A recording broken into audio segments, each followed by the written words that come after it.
first part of the process, as always, is to cover the whole armature with clay and draw on a central line down the middle of the face. And this is where I'm going to build out the profile of the sculpture.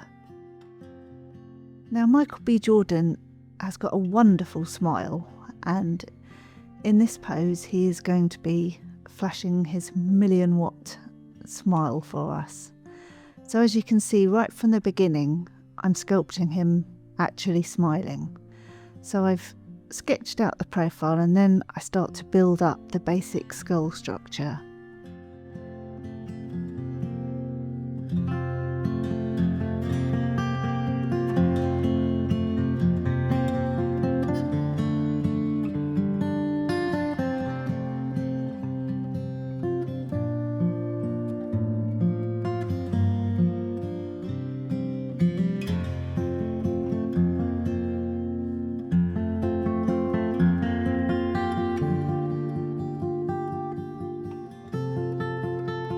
It's good to know exactly what expression you're going to be sculpting right from the very beginning, so that you can get everything in the correct place right from the start.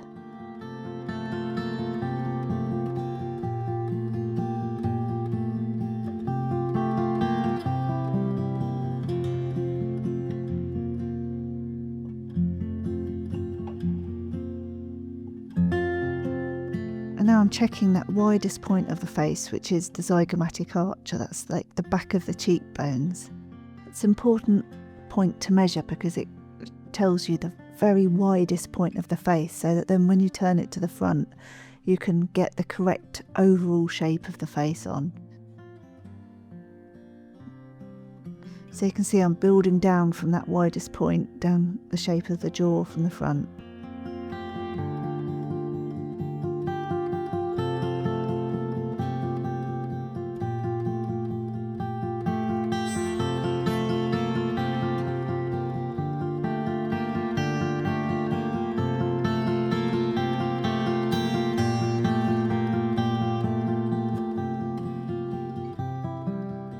Now it's moved on along a little bit and you can see those skull shapes are really coming along, and I've just blocked in those big muscle shapes coming down of the sides of his neck down to the front.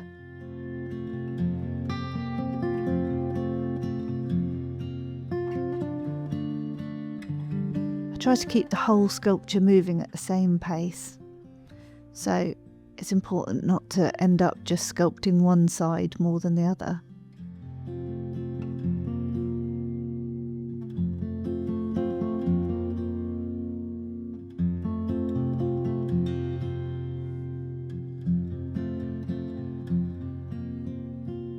Here I've just measured the width of the nose, and now I'm adding the nostrils so that they look the right width from the front.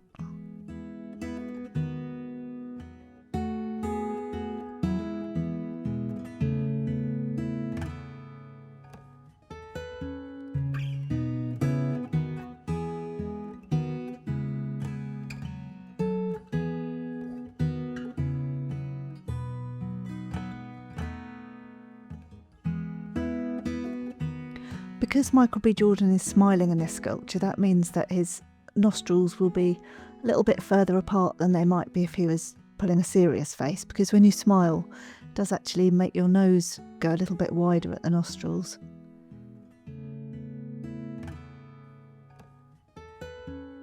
Here you can see I've just blocked in one of the ears now.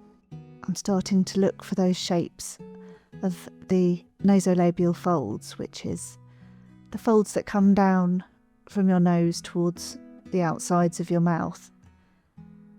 And you can just start to see that his smile is coming through now. And he's got a lovely wide palate, so he's got a really wide smile and very good teeth.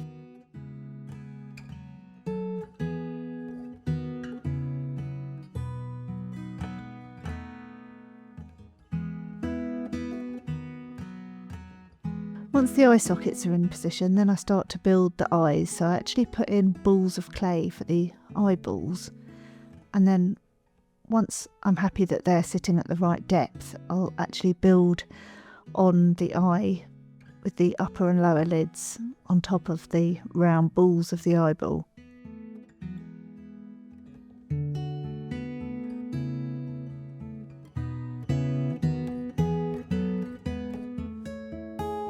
So you can see I'm drawing on where the eyes will actually go, and now I've got some flattened clay sausages just building the bottom lids and then the upper lids.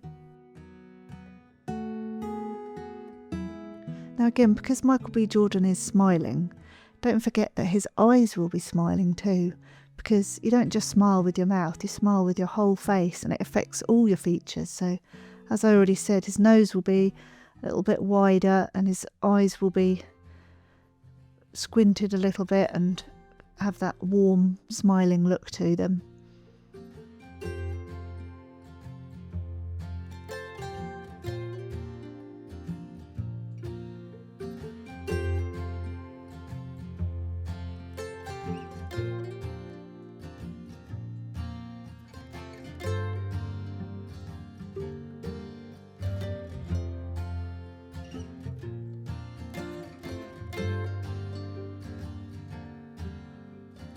Once I've squidged on the clay sausages, then I model them with just a wooden modelling tool.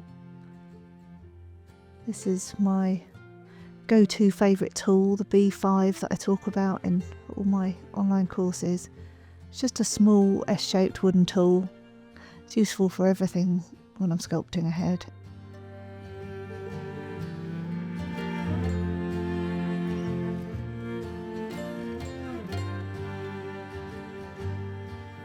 Once the upper and lower lids are on, then I usually find that the area just above and below the eyes need to be filled in a little bit.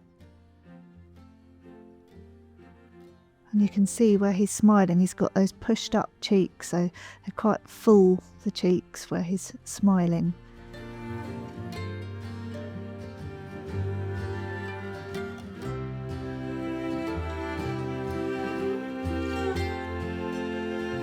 Just refined it a little bit more here, and I'm continuing to just go round and round the head and model the forms.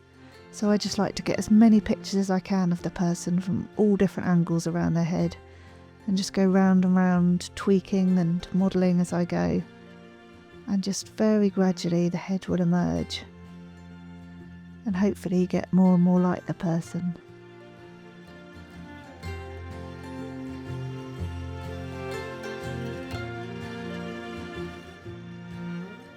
Sometimes I just use my finger rather than tools.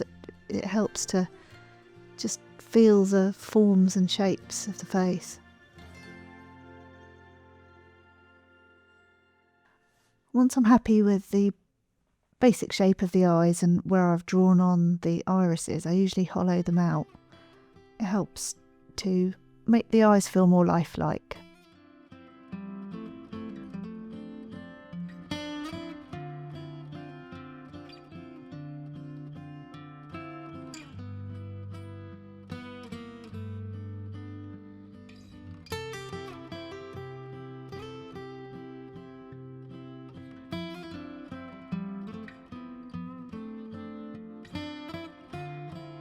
So Michael B. Jordan's got quite dark eyes, obviously, so I'm hollowing it out deeper than I might if he had very pale coloured eyes, so that you get that dark shadow within the eyes and it just makes it read more like his actual eyes.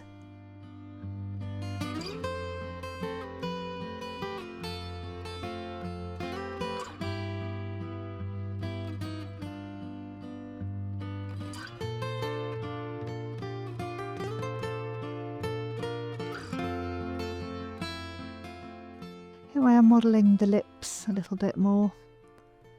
It's difficult with a smile to make it feel like a really natural smile sometimes. The difference between a slightly awkward smile and a genuine warm smile can be tiny little bits of clay, so it really can take some time just modelling those forms and looking from all different angles and trying to work out what makes it feel really like his particular smile, not just a sort of generic or half-hearted smile.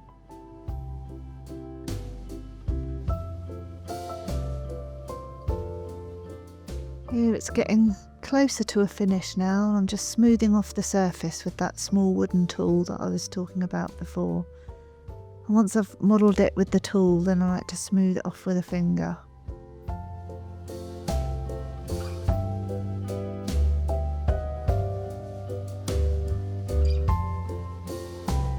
So just take a tiny bit of clay at a time, and then just use it to smooth it across the forms, just to even out the surface, because when I'm sculpting one of these celebrity sculptures, it's actually for a waxwork. So you don't want the surface to look all lumpy and bumpy, or it won't read like real flesh or like a real person at all. So it can take a bit of time just evening out the surface like that. When I'm sculpting these celebrities, this is for my actual job, sculpting for a wax museum, and I need to send off pictures to a client, so I just draw on some bits of hair to help it read like their actual hair. And then at the end I will just take it all back to just skin, so that the finished wax head will have real hair inserted into it. So that hair is just drawn on for now. And that is the finished sculpture.